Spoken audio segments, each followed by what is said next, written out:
The Architect of the Woods by Divas Ravindra. Zephyr the wolf lived in a forest that touched the clouds.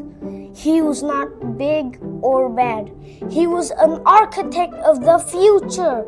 In his floating tree house, he used glowing blue lights to design homes that could withstand the strongest space storms. One sunny day, Zephyr saw a pig named Pixel. Pixel was busy building a small hut out of shiny gold-colored light straw.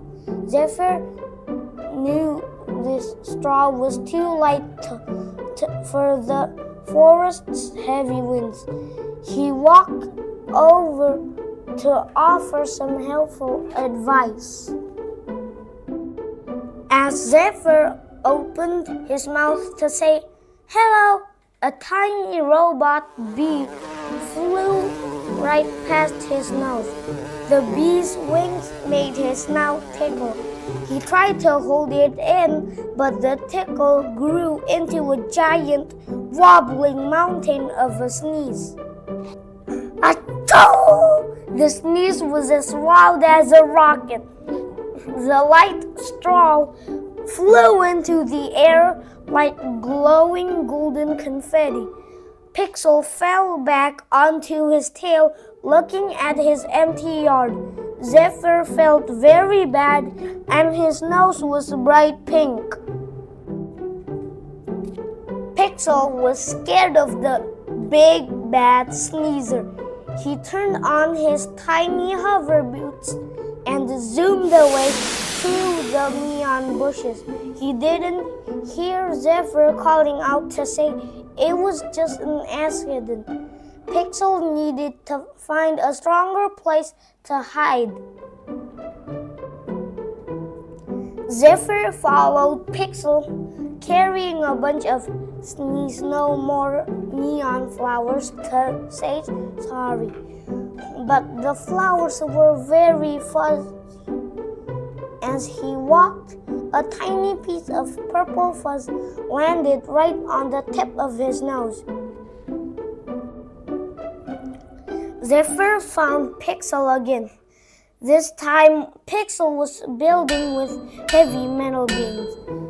Zephyr tried to give him the flowers, but his lungs filled with air.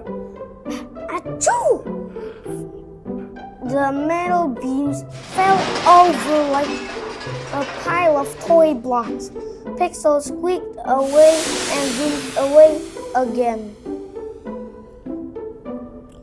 Pixel flew into a big, strong library made of heavy space bricks. He locked the silver door and looked out of the small round window. He was sure the wolf was going to blow the whole hill away. He hugged a heavy computer tablet to stay brave. But there was no blowing. Instead, Zephyr gently slid a glowing digital map under the door. It was a plan for a super strong fort with a warm fireplace. Pixel looked at the map, then out the window at Zephyr's kind, watery eyes. Pixel opened the door and they became a team. Zephyr didn't knock down houses anymore. Instead, he used his super sneeze to spin a giant energy turbine they built together. Now Zephyr's big breath provided power and light for the whole forest city.